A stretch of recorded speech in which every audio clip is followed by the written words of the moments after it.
Shabbat Shalom, hermanos. Sean bienvenidos. Vamos a estudiar la parashá del día de hoy. Esa parashá o porción de las escrituras se llama Metzorá. A veces la traducen por leproso, pero si se quiere traducir literalmente del hebreo al español sería uno que esté enfermo. La palabra que aparece en hebreo para la lepra, acuérdense, ya lo enseñó el hermano David, Zaraat. Y pues se traduce como lepra porque tiene unos síntomas similares, pero las escrituras nos muestran, y de hecho en el judaísmo lo interpretan como algo que Dios produce o que hace que le pase a personas para santificarlas, o sea, para hacerlas caer en cuenta de que están cometiendo un pecado y ellos busquen arrepentirse, busquen ser perdonados y su comunión ser restaurada nuevamente con Dios, ¿verdad? Que es la fuente de vida. Y por esta razón, esta no es una lepra común, porque la lepra pues hoy día ya está prácticamente extinta y se cura con unas medicinas, o ya los que sepan de medicina saben si es antibiótico o antiviral, no sé cómo sería específicamente, pero hoy en día la lepra es muy raro que exista. Entonces esta lepra o esta enfermedad era algo que Dios hacía que ocurriera, y ahora vamos a revisar por qué y por qué también Dios narra en esta porción de las escrituras el procedimiento de restauración de una persona que tuviese esta enfermedad, ¿verdad? Entonces esta porción se encuentra comprendida en Levítico 14:1 al 15:33, ¿verdad? Pero antes de empezar a leer de ella, vamos a buscar 1 Corintios 5:6 para también entender por qué se separaba a los leprosos, porque muchas veces algunos de nuestros hermanos interpretan como si eso fuera algo déspota o algo malo, como, ay, pero miren que ahí la ley decía que si alguien tenía lepra tenía que conseguir una campanita y decir leproso y todo el mundo se le tenía que apartar, pero no están comprendiendo lo que la escritura quiere transmitir, porque cuando leemos toda esa porción nos damos cuenta de que Dios estaba interesado en la sanidad total y la preservación de la salud o el shalom, la paz, de todo el pueblo como un cuerpo. Aquí no estamos hablando de que hombre, se le dañó el ojo, sáquelo y bótelo. Hay otros casos en los que sí hubiese que sacarlo. Pero vamos a mirar entonces qué dice 1 Corintios 5 del 6 al 13, para que entendamos por qué ellos tenían que ser separados primeramente, ¿verdad? Entonces dice 1 Corintios 5 del 6 en adelante. Perdón. Creo que aquí como que escribí mal el versículo. Ya les digo, busquen 1 Corintios 5. Sí.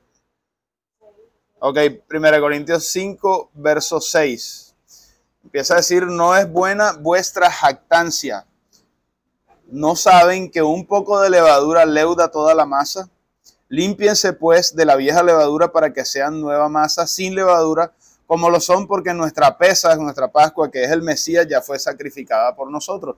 Fíjense que ahora viene la fiesta de Pesaj ya en unos 2 días. Y esa fiesta está relacionada con panes sin levadura.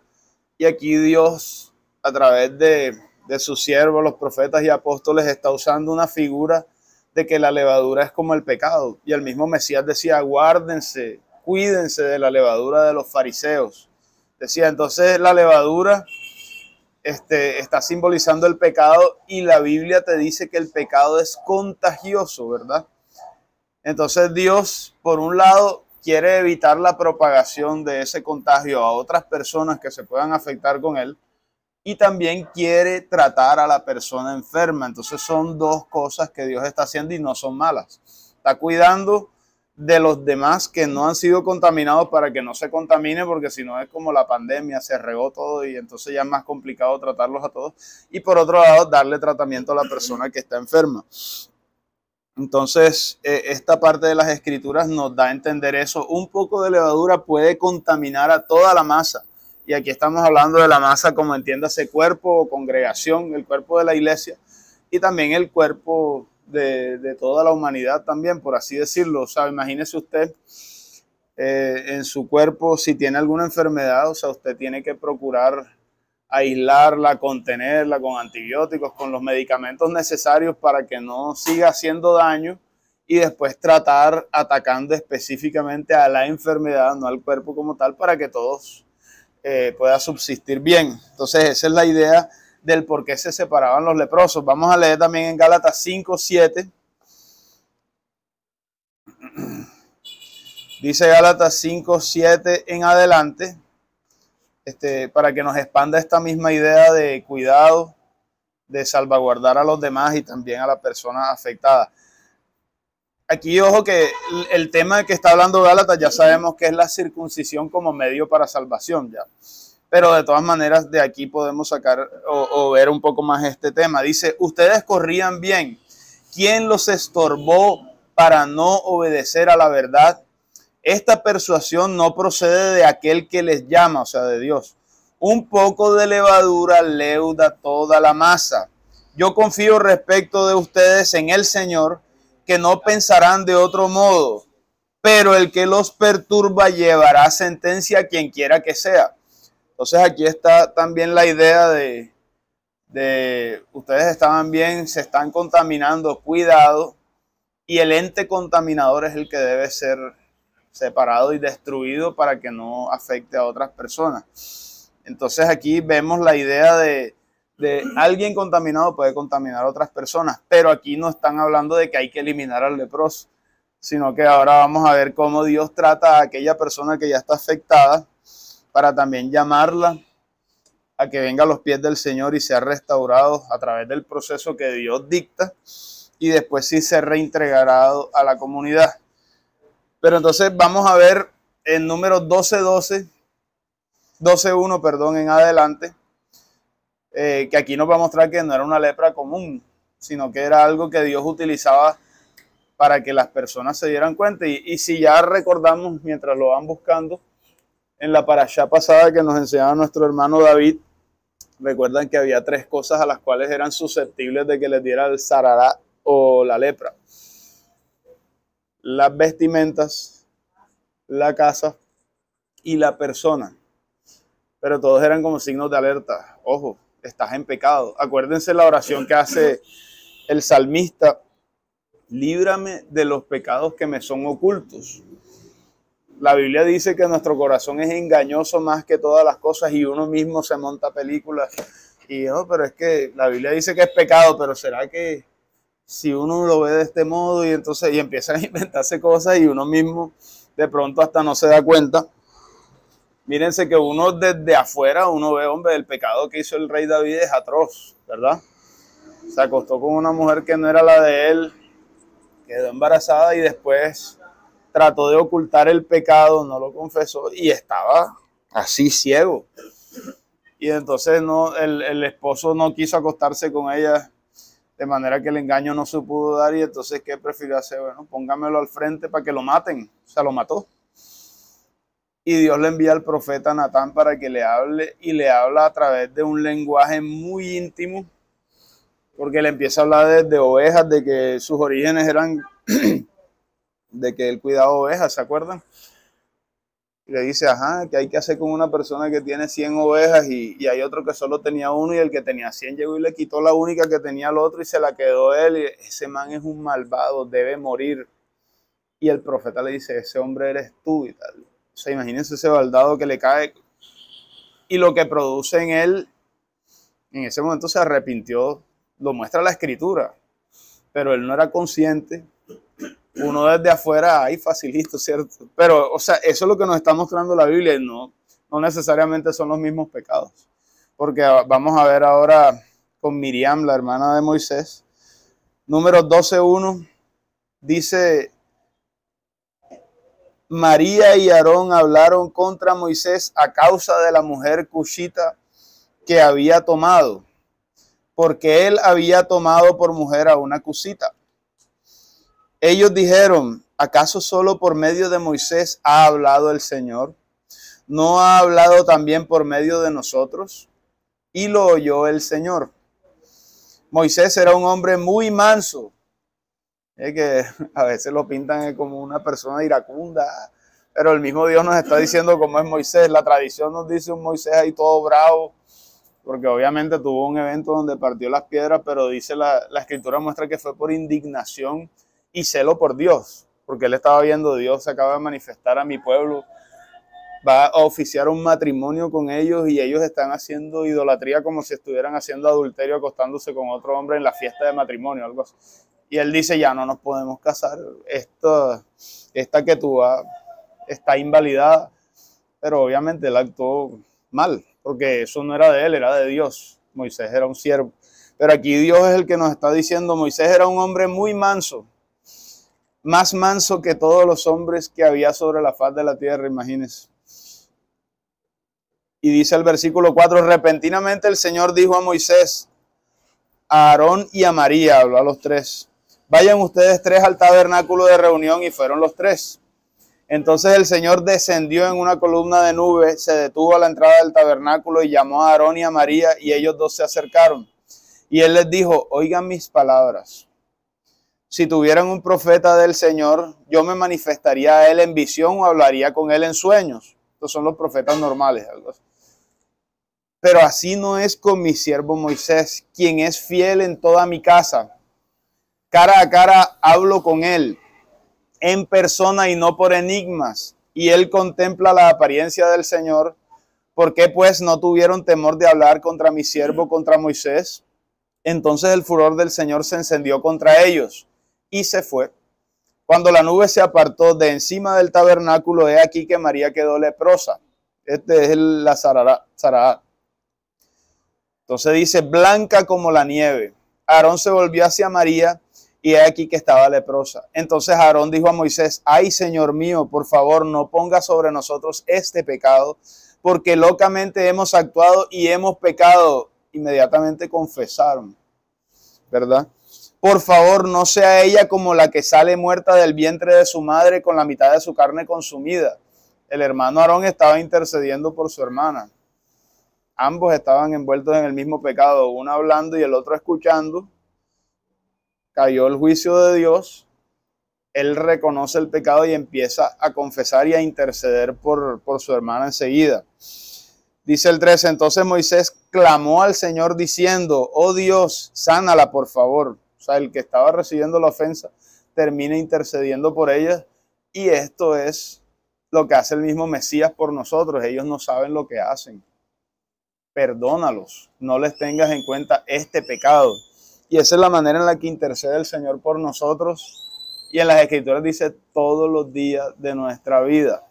La Biblia dice que Él está ahora mismo intercediendo por nosotros. Él ya efectuó el pago en la cruz, pero su actividad de intercesor por nosotros es continua. No hay hombre que nunca peque, y Él lo sabe, y por eso era que la salvación era necesario que se efectuara por Dios directamente y no podía ser un humano, porque un humano se encontraría ocupado pidiendo perdón por sus propias culpas primero. Acuérdense que la ley establecía que aún los sumos sacerdotes y el sacerdote, para empezar a ejercer en el templo, tenían que ofrecer sacrificios por ellos mismos. Pero eso no significaba que ya nunca más pecaran. Sí, entonces aparecía otro y estoy ocupado pidiendo perdón por mis pecados ahora. Dios los utilizó, claro que sí, pero eso era temporal hasta que llegara el Eterno, y Él era el que podía soportar toda esa carga sobre sí mismo. Entonces, esa es la intercesión que Él hace por nosotros y la cual nos enseña a hacer. Ahí se ve, la exhibió Moisés, la exhibió el mismo Aarón después de arrepentirse, y es la que nos enseña nuestro Mesías Yeshua. Entonces dice el 14, el Señor respondió a Moisés. Enseguida Dios dice, si su padre le hubiera escupido en su cara, no quedaría avergonzada durante 7 días. Es el mismo término o tiempo que él puso después. 7 días quédese allá para revisar, porque eso también era una manera de verificar. O sea, hombre, esa etapa de separarse era uno mismo tenía que hacer introspección y meditar, estoy arrepentido, sí o no, y después se iba a evidenciar externamente. Dice que sea recluida fuera del campamento durante 7 días y después será readmitida. O sea, Dios no está diciendo, mátenla, ya se acabó, pecó y está lista. No, Él da la oportunidad del arrepentimiento y de la reintegración o el reintegro a su comunidad. Dice el 15, y así María fue recluida fuera del campamento durante 7 días, pero aquí viene una clave también. ¿Qué dice después? El pueblo no se puso en marcha hasta que María fuera readmitida. O sea, hay un, ¿cómo les explico? O sea, como dicen las escrituras de que todos somos un solo cuerpo. Algunos son ojos, otros son manos, otros son boca. Y entonces el hecho de que seamos diferentes partes de un mismo cuerpo y cada una con su función específica, no significa que no necesitemos los unos de los otros. Y las escrituras dicen, si alguna parte muy pequeñita, un dedo se lastima, todo el cuerpo siente el dolor. Nos condolemos y nos cuidamos. Y entonces aquí Dios está estableciendo también un lazo.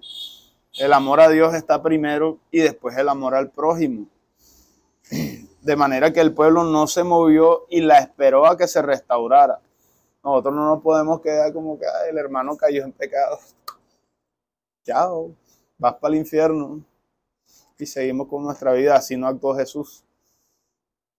Todo lo contrario, la Biblia te dice, eran 100 ovejas, si se quedó una, las otras se quedan, esperan. El Mesías, como el sumo sacerdote, va y la busca, la perniquebrada, la arregla, le pone el aceite, la lava, la limpia, la carga y la trae. Y la Biblia dice eso también con el ejemplo de que en las Escrituras nos enseña que cuando un pecador se arrepiente, todo el cielo festeja. Entonces, ¿cuánto más nosotros que somos una subsidiaria del cielo aquí mientras se manifiesta físicamente el reino de los cielos? Nosotros también tenemos que procurar ese sentir y ese anhelo de que las personas se arrepientan y crean y sean salvas y tengan vida eterna. Porque hacemos parte del mismo grupo, del mismo equipo. Entonces el 16 dice, después partió el pueblo a Hazerot y acampó en el desierto de Parán. O sea que ahí está mostrándonos varias cosas ese texto. Primero, que esa lepra la producía Dios. El efecto no era destruir, sino que ustedes se acuerdan el verso que las escrituras dicen que a nosotros los creyentes todas las cosas nos ayudan a bien. Y cuando dice todas las cosas, inclusive las que uno percibe como malas. Ay, pero ¿por qué permites eso? Uno no sabe de qué lo estaba cuidando Dios. La escritura dice que Dios por medio de su Santo Espíritu a veces intercede por nosotros con gemidos indecibles y no sabemos ni lo que está pidiendo por nosotros, que nosotros sí necesitamos porque Él es el que lo sabe todo, nosotros no. Y ahí viene la relación de depender de Dios nosotros, porque nosotros no nos la sabemos toda, porque nosotros somos hijos, somos ovejas. Y la escritura dice, mis ovejas oyen mi voz y me siguen y yo les doy vida eterna y nadie me las arrebata de mi mano. O sea, que no es que el diablo se lo va a robar a usted, nada. Eso no es. Pero sí que si eres siervo de Dios tienes que escuchar su voz para que Él te bendiga. Y si no la escuchas, te viene también una posible reprensión o vara, porque las escrituras dicen que Dios es amor, pero también es fuego consumidor, que Dios es fuerte, celoso.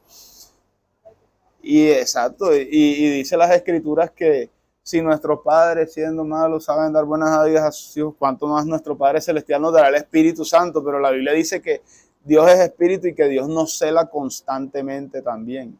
Él no le gusta que coqueteemos con el mundo. A Dios no le gusta que andemos en dos caminos, en dos aguas. Entonces siempre está pendiente y a la hora de dar pan, como lo hacen los papás, dice que si a una persona siendo hija no se le da reprensión, lo están tratando como si no fuera hijo de uno, como un bastardo, dice la escritura. Pero a nosotros nuestros padres nos corrigen porque nos aman. Y es el mismo trato que nos da Dios. Y esto es parte de la corrección. ¿Ya? Ahora vayan a Levítico 14:43, por favor.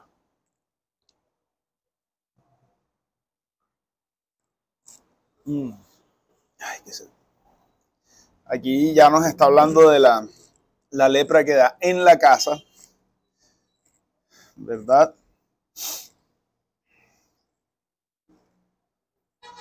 Entonces dice Levítico 14:43 en adelante. Y si la plaga volviera a brotar en aquella casa, acuérdense que salía, después se observaba si se expandía o si no, se arrancaba, se quemaba el pedazo y después se ponía en observación 7 días más para ver si volvía a aparecer o no. Entonces aquí había esa posibilidad y después dice, si la plaga vuelve a brotar en aquella casa después de que se hizo arrancar las piedras y raspar la casa, o sea, este es un proceso como cuando usted está hablando del tratamiento contra el cáncer. ¿No? Hay que arrancarle un pedacito de no sé qué cosa para que eso no se expanda, entonces sacan y ellos esperan otra vez para ver si hay remisión o no. Se expandió o no se expandió, listo, ya curado. O se siguió expandiendo, anda, apareció en otra parte. Así es que Dios está tratando con nosotros y con el pecado que nos rodea. Por eso es que la Escritura dice, líbranos del mal, no nos pongas en tentación, porque el pecado es infeccioso y es destructor.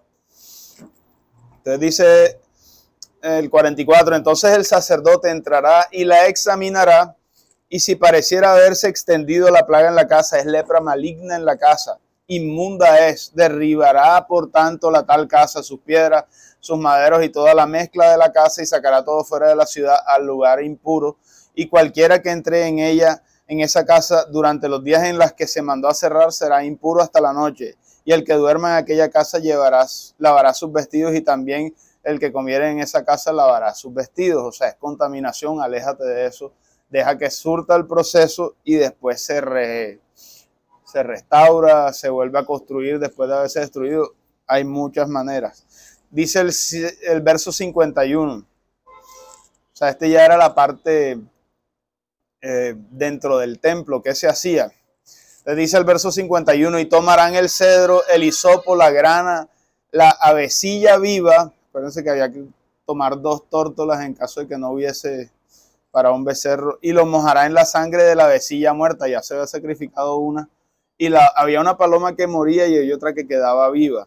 La que quedaba viva la untaban en la sangre de la muerta. Dice, y en aguas corrientes, o sea, en una fuente, y rociará la casa 7 veces y purificará la casa con la sangre de la avecilla, con las aguas corrientes y con la avecilla viva y la madera de cedro, el hisopo y la grana. Luego soltará la avecilla viva fuera de la ciudad sobre la faz del campo. Eso es, cuando hablan de expiación, siempre hay un animalito que moría y hay otro que se dejaba vivo y se sacaba. Acá también hay uno que carga con la culpa y con el juicio de dicho pecado, y hay otro animal en las mismas condiciones que se dejaba libre con la marca de que el juicio fue efectuado. Y esto es lo mismo que pasa con nosotros. Todos nosotros, la Biblia dice, somos pecadores. No hay uno que no peque, no hay siquiera uno, dice la Escritura.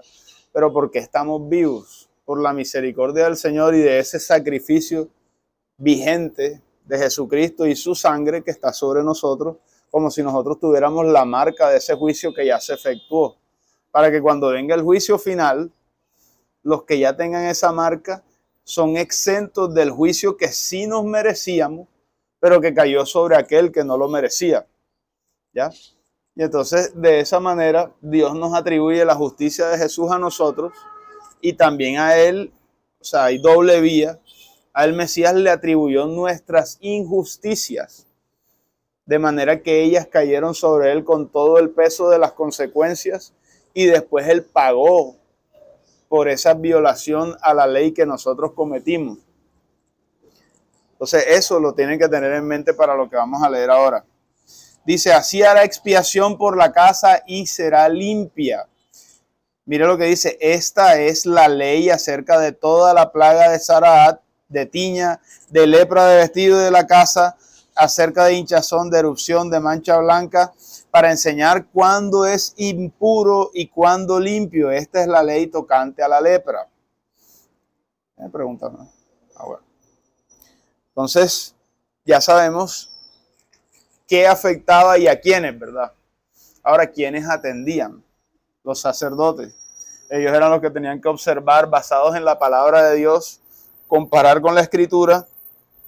Ah, mira, aquí se extendió, aquí no se extendió. Hay que rapar un momentico para ver si el pelo está saliendo blanco, si ya dejó. Con la instrucción de Dios, ellos eran capaces de saber si estaba la persona afectada o si ya había cedido la enfermedad y si se podía reintegrar a la persona o no. O sea, la palabra de Dios es la que nos examina a nosotros y nos dice, estás en pecado, ve a Cristo, ve al sacerdote, en él hay limpieza, hay perdón y hay restauración, ¿ya? Pero si no se tiene en cuenta la Escritura, ¿bajo qué principios nosotros vamos a saber? Y eso lo enseña la Biblia facilito. El apóstol Pablo en Romanos dice que la ley fue la que hizo que el pecado se mostrara como pecado. ¿Eso qué significa? Nosotros no sabíamos que era pecado hasta que leemos la Escritura. Porque antes de eso nadie sabe. O sea, todo el mundo tiene una conciencia que es similar, entonces la gente sabe de los pecados normales. Digamos, los 10 mandamientos son facilitos. Digo yo que facilito, pero bueno, porque a uno se los enseñaron, pero a los que no, todo el mundo sabe que matar es malo, ¿sí o no? Todo el mundo sabe que robar es malo, ¿cierto? Todo el mundo sabe que codiciar a la mujer, cualquier cosa de su prójimo es malo. O sea, los que afectan al prójimo son fáciles de identificar. Pero cuando llegamos a los mandamientos principales, porque es que la Escritura, la ley ¿se acuerdan que se desglosa en 2 mandamientos? Amar a Dios sobre todas las cosas, amar al prójimo como a ti mismo. Lo del prójimo es fácil porque te afecta a ti y a mí. Entonces uno dice, esto no me gustó, a él tampoco le debe gustar si uno tiene una manera de pensar normal, vamos a decirlo. Pero a Dios, nadie sabe, a menos que lean las Escrituras. No tendrás dioses ajenos delante de mí. ¡Pum! Se cayeron más del 80% de las religiones.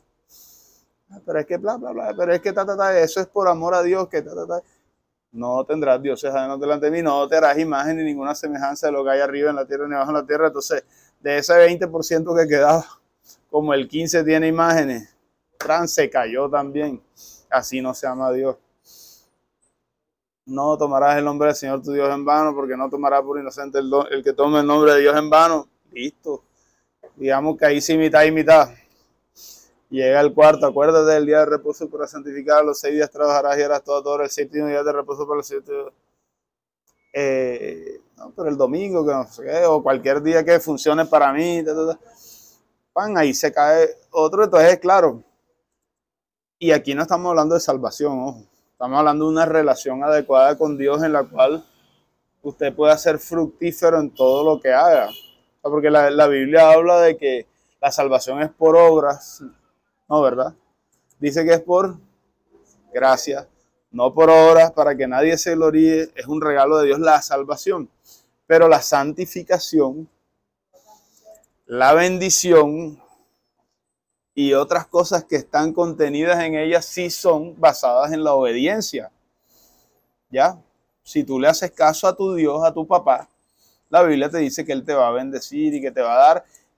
Y no es que la vayamos a hacer por ser benditos, que si es bonito, o sea, a quien no le gusta ser bendecido por su padre, a todos nos gusta, pero el sentir de nosotros como creyentes, yo quiero obedecer esto por amor a mi papá y para gloria de Él, para que a través de mi obediencia Él me pueda usar a mí, aunque yo no soy perfecto, y otras personas lo vean a Él y vengan a buscar la salvación, que es más importante que las arandelas, como quien dice.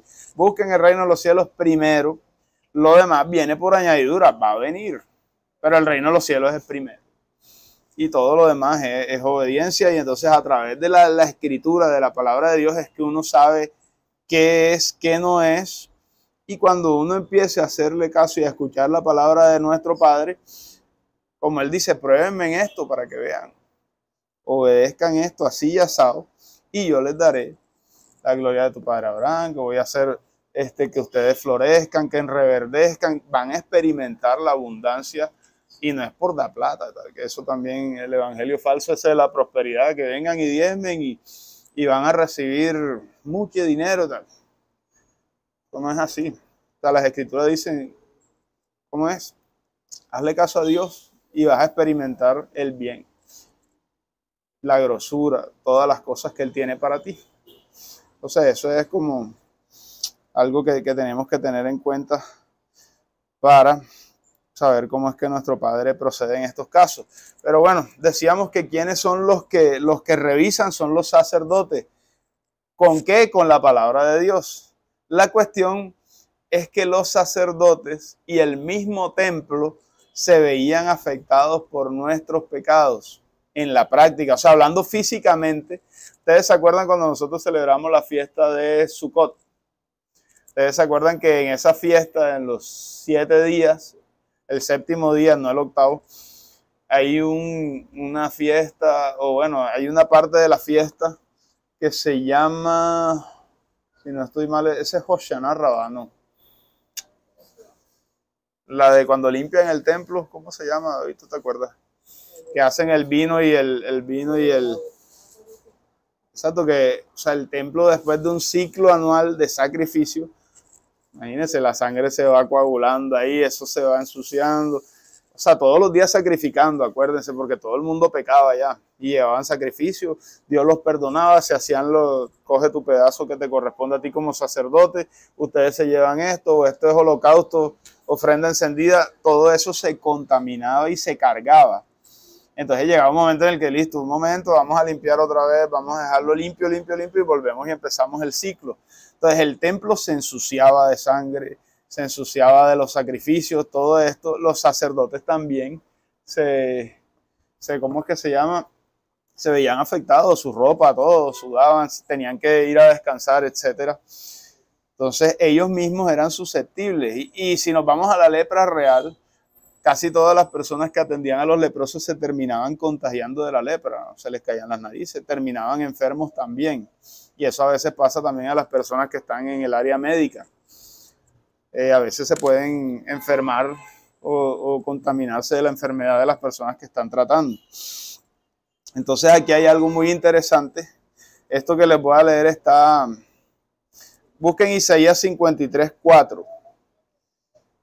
Y les voy a decir algo que dice la tradición judía. En el Talmud, en Gemara Sanedrín 98b, dice, pregunta por el nombre del Mashiach, o sea, pregunta por el nombre del Mesías. ¿Cuál es su nombre? Y responde, el leproso.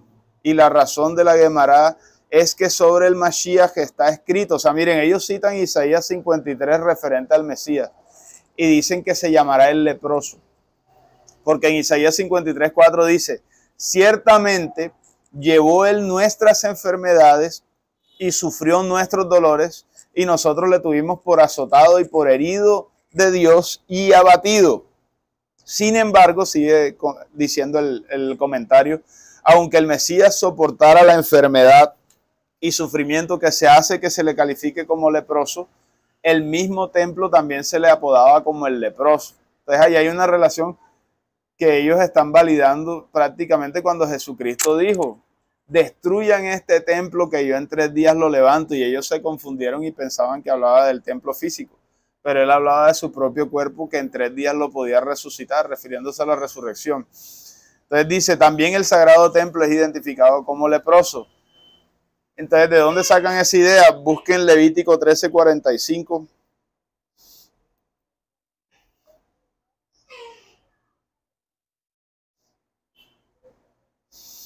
O sea, este verso dice, hablando del tema que estábamos diciendo ahorita, y el leproso en quien hubiera llaga llevará vestidos rasgados, su cabeza cubierta y embozado pregonará, inmundo, inmundo. ¿Se acuerdan lo que les decía de, cuidado, se contaminan conmigo, algo así?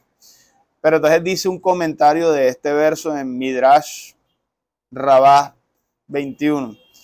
Y dice, y el leproso, este es el sagrado templo. Entonces, ellos, ¿por qué creen ustedes que relacionan al templo y a Jesús con un leproso? No se imaginan.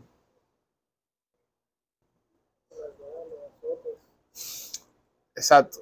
Las llagas te abrían huecos en la piel, bien desagradable, y ellos dicen que eso es la profanación del cuerpo o del nombre de Dios. Fíjense cómo es eso.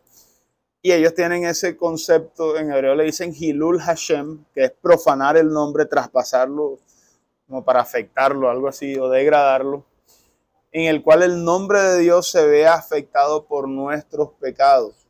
Y eso lo dice la Escritura, que no es que sea la mancha de Dios, sino de sus hijos es la mancha. Y dice la Escritura también un reproche contra nosotros los creyentes, que por nuestra culpa es que el nombre de Dios es blasfemado entre los gentiles. que dicen, mira, y que cristiano, pero míralo, entonces hablan males de Dios por culpa de nosotros, y eso se traduce en una profanación que al final fue literal, porque Yeshua, Jesucristo, es el propio nombre de Dios hecho carne. La Biblia cuando nos dice en el principio era el verbo, el verbo era con Dios y Dios era el verbo, y vimos su gloria como la del unigénito del Padre, y el verbo se hizo carne y habitó entre nosotros. Ese verbo era la configuración de la palabra de Dios manifestada en carne humana. Y cuando se manifestó en carne humana, como nosotros transgredimos la ley en cualquier aspecto que la hayamos transgredido, esas culpas, transgresiones cayeron sobre él y terminaron causándole las heridas que él recibió por nosotros. Y terminó siendo como un leproso físicamente hablando, o sea, porque su cuerpo fue desgarrado, traspasado, lo pullaban con espinas. Entonces es como si por nuestras culpas hubiera caído ese castigo sobre el Mesías. Entonces vamos a leer Isaías 1:4 al 7.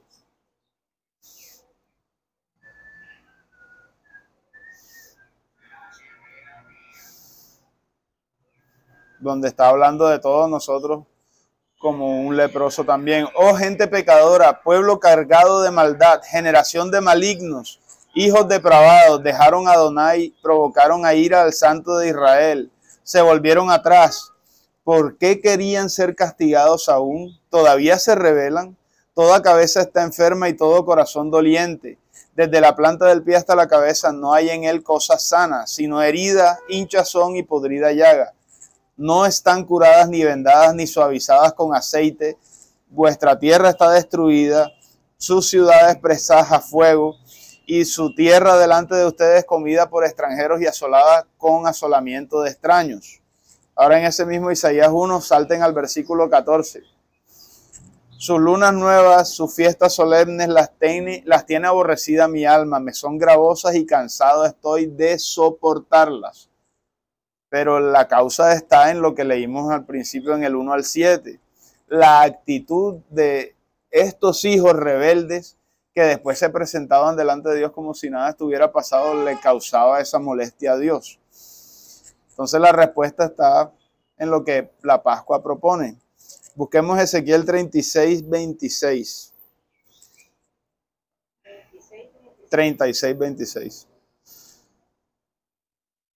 Si el problema es interno, o sea, en nuestro corazón, primero tiene que arreglarse el corazón para que lo externo después se arregle. Y eso es lo que Dios proponía.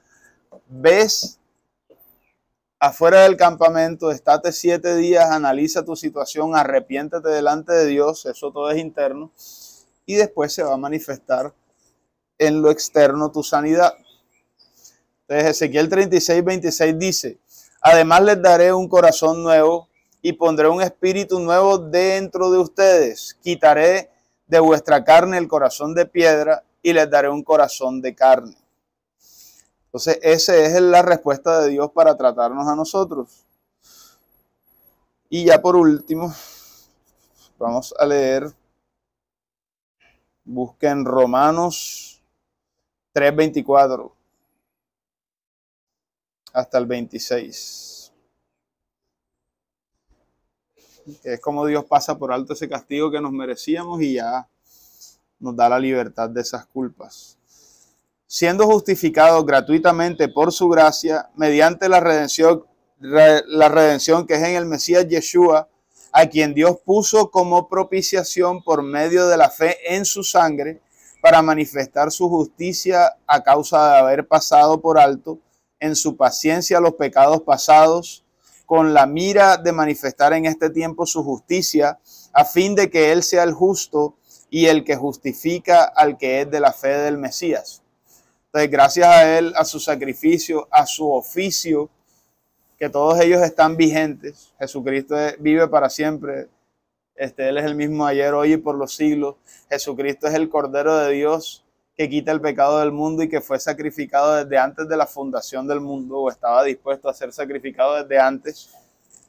Y a través de ese sacrificio, los de antes y los de ahora y los del futuro, todos reciben perdón a través de Él.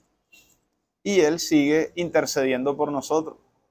Entonces, gracias a Él tenemos libertad y gracias a Él nos podemos acercar al trono de la gracia para pedir restauración y reintegración a su campamento y a esperar su segunda venida con gozo y alegría, hermanos. Así que vamos a orar para darle gracias a Dios.